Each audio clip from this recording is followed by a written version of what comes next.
ಆಕಾಶವಾಣಿ ವಾರ್ತೆಗಳು ಓದುತ್ತಿರುವವರು ಚೇತನ್ ಸಿವಿ. ಮುಖ್ಯಾಂಶಗಳು: ಪ್ರಸಕ್ತ ಕೇಂದ್ರ ಆಯವ್ಯಯದಲ್ಲಿ ಸುಸ್ಥಿರ ಆರ್ಥಿಕ ಬೆಳವಣಿಗೆಗೆ ಒತ್ತು. ವೆಬಿನಾರ್ನಲ್ಲಿ ಪ್ರಧಾನಿ ನರೇಂದ್ರ ಮೋದಿ ಅಭಿಮತ. ಒಮಾನ್, ಮಸ್ಕಟ್, ದುಬೈ, ಅಬುದಾಬಿಯಿಂದ ವಿಮಾನ ಕಾರ್ಯಾಚರಣೆ ಪುನರಾರಂಭ. ತಾಯ್ನಾಡಿಗೆ ಸುರಕ್ಷಿತವಾಗಿ ಮರಳಿದ ನೂರಾರು ಭಾರತೀಯರು.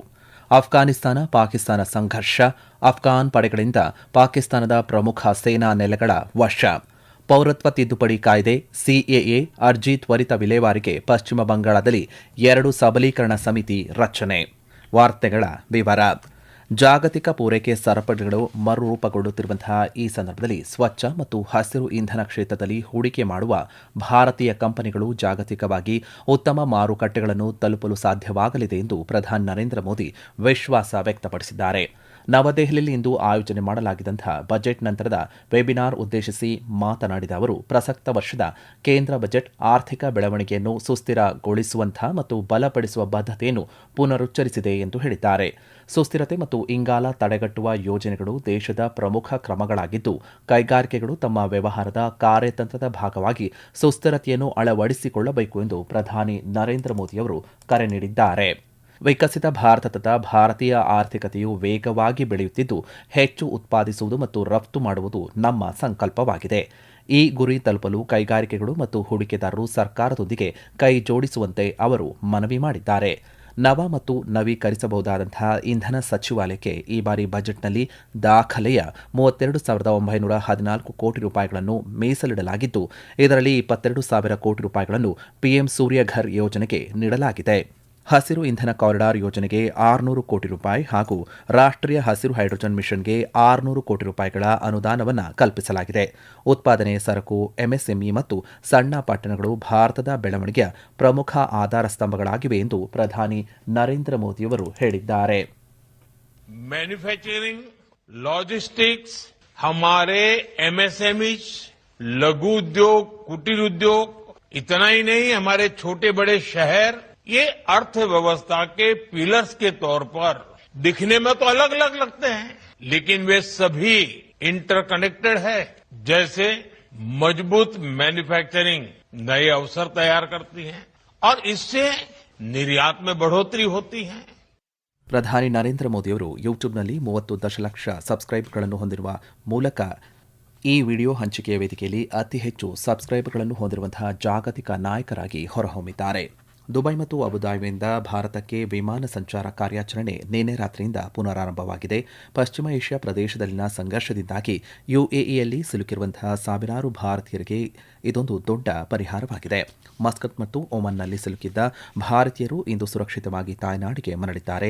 ಹಲವು ದಿನಗಳ ಸ್ಥಗಿತದ ಬಳಿಕ ದೆಹಲಿ, ಮುಂಬೈ ಮತ್ತು ಬೆಂಗಳೂರಿಗೆ ವಿಮಾನ ಹಾರಾಟ ಪ್ರಾರಂಭವಾಗಿತ್ತು. ವಿವಿಧ ನಗರಗಳಿಗೆ ಬಂದಿಳಿದ ನೂರಾರು ಪ್ರಯಾಣಿಕರು ಈ ಕಠಿಣ ಪರಿಸ್ಥಿತಿಯನ್ನು ಸಮರ್ಥವಾಗಿ ನಿಭಾಯಿಸಿದ ಅಧಿಕಾರಿಗಳ ಕಾರ್ಯವೈಖರಿಗೆ ಕೃತಜ್ಞತೆ ಸಲ್ಲಿಸಿದ್ದಾರೆ. ಇಸ್ರೇಲ್ ಇರಾನ್ ಸಂಘರ್ಷದಿಂದಾಗಿ ಅಬುದಾಬಿಯಲ್ಲಿ ಸಿಲುಕಿದ್ದ 100ಕ್ಕೂ ಅಧಿಕ ಕನ್ನಡಿಗರು ವಿಮಾನ ಸೇವೆ ಪುನರಾರಂಭಗೊಂಡ ಬೆನ್ನಲ್ಲೇ ನಿನ್ನೆ ರಾತ್ರಿ 10 ಗಂಟೆಗೆ ಬೆಂಗಳೂರಿನ ಕೆಂಪೇಗೌಡ ಅಂತಾರಾಷ್ಟ್ರೀಯ ವಿಮಾನ ನಿಲ್ದಾಣದಲ್ಲಿ ಬಂದಿಳಿದಿದ್ದಾರೆ. ದುಬೈ ವಿಮಾನ ನಿಲ್ದಾಣಗಳು ನಿನ್ನೆ ಸಂಜೆ ವಿಮಾನ ಕಾರ್ಯಾಚರಣೆಗಳನ್ನು ಸೀಮಿತವಾಗಿ ಪುನರಾರಂಭಿಸುವುದನ್ನು ದೃಢಪಡಿಸಿವೆ ಎಂದು ದುಬೈ ಮಾಧ್ಯಮ ಕಚೇರಿ ತಿಳಿಸಿದೆ. ಅಫ್ಘಾನಿಸ್ತಾನ ಪಾಕಿಸ್ತಾನ ನಡುವಿನ ಡುರಾಂಡ್ ಲೈನ್ ಗಡಿಯಲ್ಲಿ ಸಂಘರ್ಷ ತೀವ್ರಗೊಂಡಿದ್ದು, ಅಫ್ಘಾನ್ ಪಡೆಗಳು ಪಾಕಿಸ್ತಾನದ ಪ್ರಮುಖ ಸೇನಾ ನೆಲೆಗಳನ್ನು ವಶಪಡಿಸಿಕೊಂಡಿವೆ ಎಂದು ವರದಿಯಾಗಿದೆ. ಅಫ್ಘಾನಿಸ್ತಾನದ ಒಳಗೆ ಪಾಕಿಸ್ತಾನ ನಡೆಸಿದ ವೈಮಾನಿಕ ದಾಳಿಯ ಪ್ರತಿಯಾಗಿ ಅಫ್ಘಾನ್ ರಕ್ಷಣಾ ಸಚಿವಾಲಯ ಈ ಕಾರ್ಯಾಚರಣೆಯನ್ನು ನಡೆಸಿದ್ದು, ಸತತ 5ನೇ ದಿನವೂ ಗಡಿಯಲ್ಲಿ ಗುಂಡಿನ ಚಕಮಕಿ ಮುಂದುವರೆದಿದೆ.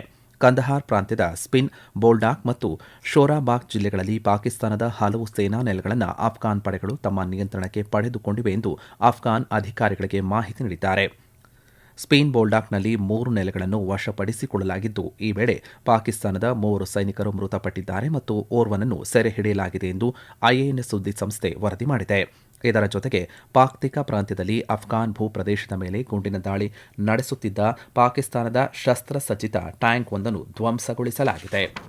ಇದುವರೆಗೆ 100ಕ್ಕೂ ಹೆಚ್ಚು ಪಾಕಿಸ್ತಾನಿ ಸಿಬ್ಬಂದಿಗಳನ್ನು ಹತ್ಯೆ ಮಾಡಲಾಗಿದ್ದು, 25ಕ್ಕೂ ಹೆಚ್ಚು ಸೇನಾ ನೆಲೆಗಳನ್ನು ವಶಪಡಿಸಿಕೊಳ್ಳಲಾಗಿದೆ ಎಂದು ಅಫ್ಘಾನ್ ರಕ್ಷಣಾ ಸಚಿವಾಲಯದ ವಕ್ತಾರ ಇನಾಯತುಲ್ಲಾ ಖೋವಾ ರಜ್ಮಿ ತಿಳಿಸಿದ್ದಾರೆ. ಉಭಯ ರಾಷ್ಟ್ರಗಳ ನಡುವಿನ ಉದ್ವಿಗ್ನತೆ ಮುಂದುವರೆದಿದ್ದು, ಗಡಿಯುದ್ದಕ್ಕೂ ಅಸ್ಥಿರತೆ ಉಂಟಾಗಿದೆ. ಈ ವಾರ್ತೆಯನ್ನು ಆಕಾಶವಾಣಿಯಿಂದ ಕೇಳುತ್ತಿದ್ದೀರಿ.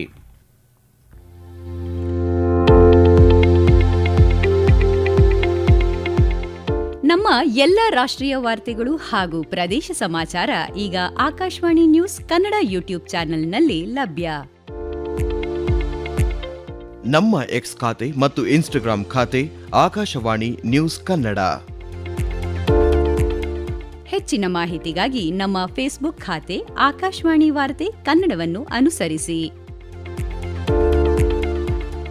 ಮಾಹಿತಿಗಳ ಹೂರಣ, ವಾರದ ಕಾರ್ಯಕ್ರಮ ಪ್ರಚಲಿತ ವಿದ್ಯಮಾನ ಪ್ರತಿ ಬುಧವಾರ ರಾತ್ರಿ 9:15 ಅಮೆರಿಕ ಇಸ್ರೇಲ್ ಜಂಟಿ ದಾಳಿಯ ವೇಳೆ ಇರಾನ್ ಸರ್ವೋಚ್ಚ ನಾಯಕ ಹತರಾದ ಬಗ್ಗೆ ಕೇಂದ್ರ ಸರ್ಕಾರ ಮೌನ ವಹಿಸಿರುವುದನ್ನು ಕಾಂಗ್ರೆಸ್ ಸಂಸದೀಯ ಪಕ್ಷದ ಅಧ್ಯಕ್ಷರಾದಂತಹ ಸೋನಿಯಾ ಗಾಂಧಿ ಟೀಕಿಸಿದ್ದಾರೆ. ಕೇಂದ್ರ ಸರ್ಕಾರದ ಮೌನ ತಟಸ್ಥ ನಡೆಯಲ್ಲ ಎಂದಿದ್ದಾರೆ. ಪತ್ರಿಕೆಯೊಂದರಲ್ಲಿ ಪ್ರಕಟವಾದಂತಹ ತಮ್ಮ ಲೇಖನದಲ್ಲಿ ಈ ಕುರಿತು ವಿಸ್ತಾರವಾಗಿ ಬರೆದಿರುವ ಅವರು, ಮಾತುಕತೆಗಳು ನಡೆಯುತ್ತಿರುವಾಗಲೇ ರಾಷ್ಟ್ರದ ಮುಖ್ಯಸ್ಥರೊಬ್ಬರನ್ನು ಹತ್ಯೆ ಮಾಡಿರುವುದು ಅಂತಾರಾಷ್ಟ್ರೀಯ ಸಂಬಂಧಗಳಲ್ಲಿನ ಗಂಭೀರ ಬಿರುಕಾಗಿದೆ ಎಂದು ಅಭಿಪ್ರಾಯಪಟ್ಟಿದ್ದಾರೆ. ಭಾರತ ಸರ್ಕಾರವು ಇರಾನ್ನ ಸಾರ್ವಭೌಮತ್ವದ ಉಲ್ಲಂಘನೆಯನ್ನು ಖಂಡಿಸಲು ಹಿಂಜರಿಯುತ್ತಿದೆ ಎಂದಿದ್ದಾರೆ. ಈ ಸಂದರ್ಭದಲ್ಲಿ ಇರಾನ್ ಮತ್ತು ಭಾರತದ ನಡುವಿನ ಹಳೆಯ ಸಂಬಂಧಗಳನ್ನು ಸ್ಮರಿಸಿರುವ ಅವರು 1994ರಲ್ಲಿ ವಿಶ್ವಸಂಸ್ಥೆಯ ಮಾನವ ಹಕ್ಕುಗಳ ಆಯೋಗದಲ್ಲಿ ಕಾಶ್ಮೀರ ವಿಷಯದ ಕುರಿತು ಹಲವು ಸಂಸ್ಥೆಗಳು ಭಾರತದ ವಿರುದ್ಧ ನಿರ್ಣಯ ಮಂಡಿಸಲು ಮುಂದಾದಾಗ ಇರಾನ್ ಭಾರತಕ್ಕೆ ಬೆಂಬಲವಾಗಿ ನಿಂತು ಅದನ್ನು ತಡೆದಿತ್ತು ಎಂದು ಪ್ರಮುಖ ಅಂಶವನ್ನು ಅವರು ನೆನಪಿಸಿದ್ದಾರೆ.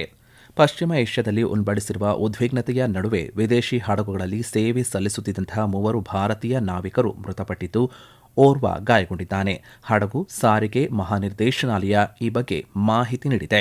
ಸಂತ್ರಸ್ತ ನಾವಿಕರ ಸುರಕ್ಷತೆ, ಯೋಗಕ್ಷೇಮ ಮತ್ತು ಅವರ ಕುಟುಂಬಗಳಿಗೆ ಅಗತ್ಯ ಎಲ್ಲಾ ನೆರವು ಮತ್ತು ಸೌಲಭ್ಯಗಳನ್ನು ಒದಗಿಸಲು ನಿರ್ದೇಶನಾಲಯ ವಿವಿಧ ಅಧಿಕಾರಿಗಳೊಂದಿಗೆ ಸಮನ್ವಯ ಸಾಧಿಸುತ್ತಿದೆ.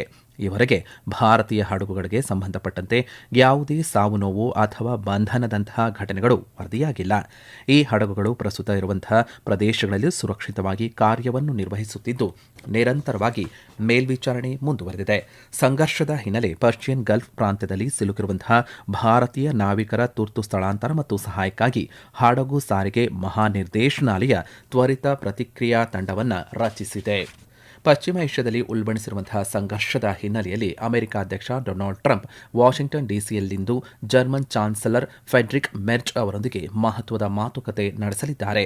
ಈ ಉನ್ನತ ಮಟ್ಟದ ಭೇಟಿಯ ನಂತರ ಉಭಯ ನಾಯಕರು ಓವೆಲ್ ಕಚೇರಿಯಲ್ಲಿ ದ್ವಿಪಕ್ಷೀಯ ಸಭೆಯಲ್ಲಿ ಪಾಲ್ಗೊಳ್ಳಲಿದ್ದಾರೆ.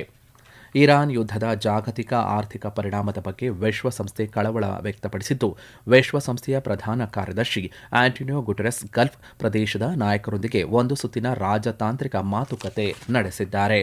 ಪಶ್ಚಿಮ ಏಷ್ಯಾದಲ್ಲಿ ಸಂಭವಿಸಿರುವಂತಹ ಬಿಕ್ಕಟ್ಟಿನ ಕುರಿತು ಕಾನ್ಸುಲರ್ ವ್ಯವಹಾರಗಳು, ನಾಗರಿಕ ಸುರಕ್ಷತಾ ಮತ್ತು ರಾಜತಾಂತ್ರಿಕ ಭದ್ರತಾ ಕ್ಷೇತ್ರದ ತಜ್ಞರನ್ನು ಒಟ್ಟುಗೂಡಿಸುವ ಮೂಲಕ ಅಮೆರಿಕ ದಿನದ 24 ಗಂಟೆ ಕಾರ್ಯನಿರ್ವಹಿಸುವಂತಹ ಅಂತರ ಸಂಸ್ಥೆ ಕಾರ್ಯಪಡೆಯನ್ನು ಸಕ್ರಿಯಗೊಳಿಸಿದೆ. ಪೌರತ್ವ ತಿದ್ದುಪಡಿ ಕಾಯ್ದೆ ಸಿಎಎ ಅಡಿಯಲ್ಲಿ ಭಾರತೀಯ ಪೌರತ್ವ ಕೋರಿ ಸಲ್ಲಿಕೆಯಾಗಿರುವಂತಹ ಅರ್ಜಿಗಳನ್ನು ತ್ವರಿತವಾಗಿ ವಿಲೇವಾರಿ ಮಾಡಲು ಕೇಂದ್ರ ಸರ್ಕಾರ ಪಶ್ಚಿಮ ಬಂಗಾಳದಲ್ಲಿ 2 ಸಬಲೀಕರಣ ಸಮಿತಿಗಳನ್ನು ರಚಿಸಿದೆ. ಈ ಕುರಿತು ಗೃಹ ಸಚಿವಾಲಯ ಗೆಜೆಟ್ ಅಧಿಸೂಚನೆಯನ್ನು ಹೊರಡಿಸಿದ್ದು, ದೊಡ್ಡ ಸಂಖ್ಯೆಯಲ್ಲಿ ಬರುತ್ತಿರುವಂತಹ ಅರ್ಜಿಗಳನ್ನು ಶೀಘ್ರವಾಗಿ ಪ್ರಕ್ರಿಯೆಗೊಳಿಸಲು ಈ ನಿರ್ಧಾರವನ್ನು ತೆಗೆದುಕೊಳ್ಳಲಾಗಿದೆ. ಸಿಎಎ ಕಾಯ್ದೆಯು ಪಾಕಿಸ್ತಾನ, ಅಫ್ಘಾನಿಸ್ತಾನ ಮತ್ತು ಬಾಂಗ್ಲಾದೇಶದಿಂದ ಧಾರ್ಮಿಕ ಕಿರುಕುಳದ ಆತಂಕದಿಂದ 2014ರ ಡಿಸೆಂಬರ್ 31ಕ್ಕಿಂತ ಮೊದಲು ಭಾರತಕ್ಕೆ ಬಂದಿರುವಂತಹ ಹಿಂದೂ, ಸಿಖ್, ಕ್ರಿಶ್ಚಿಯನ್, ಬೌದ್ಧ, ಜೈನ್ ಮತ್ತು ಪಾರ್ಸಿ ಸಮುದಾಯಗಳ ವಲಸಿಗರಿಗೆ ಭಾರತೀಯ ಪೌರತ್ವವನ್ನು ನೀಡಲು ಅವಕಾಶವನ್ನು ಕಲ್ಪಿಸುತ್ತದೆ. ಇಂದು ವಿಶ್ವ ವನ್ಯಜೀವಿ ದಿನ.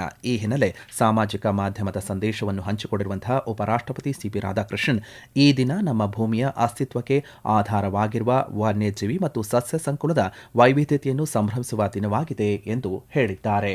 ಕೊನೆಯಲ್ಲಿ ಮತ್ತೊಮ್ಮೆ ಮುಖ್ಯಾಂಶಗಳು. ಪ್ರಸಕ್ತ ಕೇಂದ್ರ ಆಯವ್ಯಯದಲ್ಲಿ ಸುಸ್ಥಿರ ಆರ್ಥಿಕ ಬೆಳವಣಿಗೆಗೆ ಒತ್ತು, ವೆಬಿನಾರ್ನಲ್ಲಿ ಪ್ರಧಾನಿ ನರೇಂದ್ರ ಮೋದಿ ಅಭಿಮತ. ಒಮಾನ್, ಮಸ್ಕಟ್, ದುಬೈ, ಅಬುದಾಬಿಯಿಂದ ವಿಮಾನ ಕಾರ್ಯಾಚರಣೆ ಪುನರಾರಂಭ, ತಾಯ್ನಾಡಿಗೆ ಸುರಕ್ಷಿತವಾಗಿ ಮರಳಿದ 100 ಭಾರತೀಯರು. ಅಫ್ಘಾನಿಸ್ತಾನ ಪಾಕಿಸ್ತಾನ ಸಂಘರ್ಷ, ಅಫ್ಘಾನ್ ಪಡೆಗಳಿಂದ ಪಾಕಿಸ್ತಾನದ ಪ್ರಮುಖ ಸೇನಾ ನೆಲೆಗಳ ವಶ. ಪೌರತ್ವ ತಿದ್ದುಪಡಿ ಕಾಯ್ದೆ ಸಿಎಎ ಅರ್ಜಿ ತ್ವರಿತ ವಿಲೇವಾರಿಗೆ ಪಶ್ಚಿಮ ಬಂಗಾಳದಲ್ಲಿ 2 ಸಬಲೀಕರಣ ಸಮಿತಿ ರಚನೆ. ಇಲ್ಲಿಗೆ ವಾರ್ತಾ ಪ್ರಸಾರ ಮುಕ್ತಾಯವಾಯಿತು. ನಮ್ಮ ಮುಂದಿನ ವಾರ್ತಾ ಪ್ರಸಾರ ಮಧ್ಯಾಹ್ನ 2:30